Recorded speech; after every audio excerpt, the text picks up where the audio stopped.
Well, I reckon I ought to tell you folks where this little tractor really came from. It was about 20, maybe 22 or 23 miles away from us. Seems like a man had bought it. Had him a little farm and he bought it. And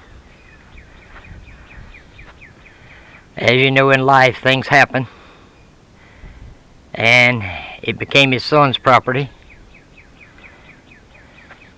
And his son said he really didn't have any use for it.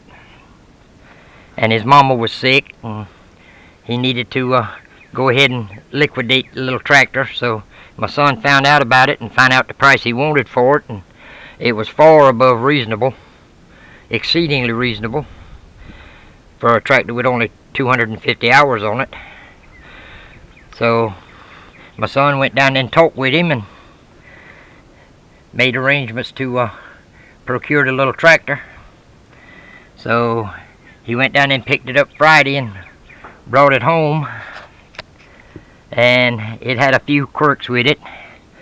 The little primer valve on top of the fuel filter was leaking because it was assembled wrong. There's a little flat plate in it and a rubber bellows in there, and they had the little steel plate in the wrong place, and it wasn't leaking, it was pouring. As you can see by the side of the engine there, it's kind of almost washed the paint off of it. And on that mid valve back there, it had a O-ring that was bad, so it was dripping a little bit of hydraulic fluid. And the major number one complaint with it was the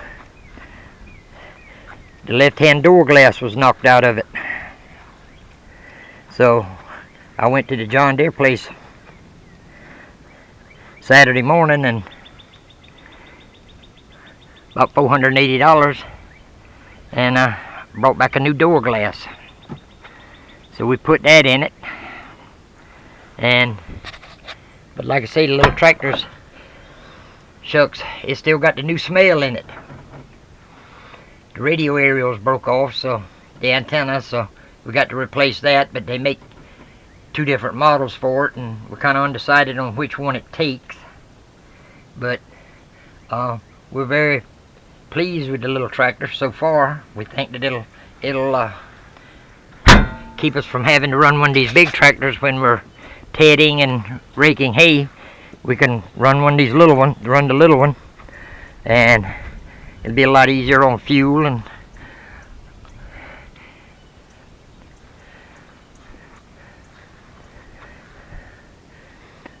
I haven't driven it but just a few feet, and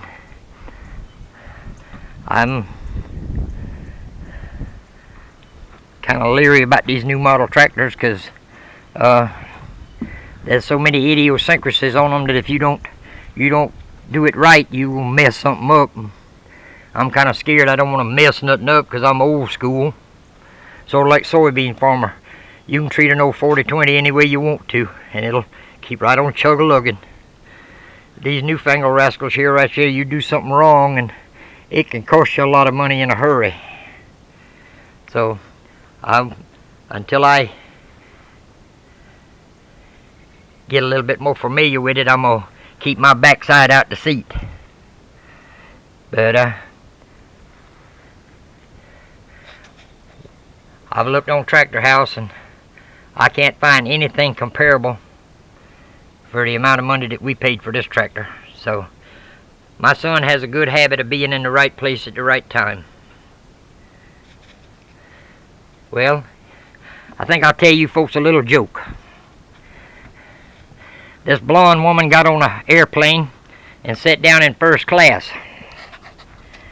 And the stewardess came up to her and said, "Lady, I hate to tell you this, ma'am, but your ticket is for coach."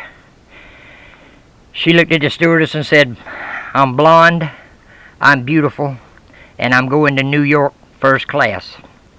Well, nothing that the steward could say to this woman would get her to move back to coach. She kept telling him she was blonde, beautiful, and she was going to New York first class. Well, the stewardess went up and informed the captain, and the captain come back there and whispered something in her ear, and she jumped up and run back in the coach and sat down. The stewardess looked at the captain and said, "What did you tell her?" He looked at her and said, "I told her first class wouldn't go into New York." Everybody have a good day. Love y'all. Bye-bye.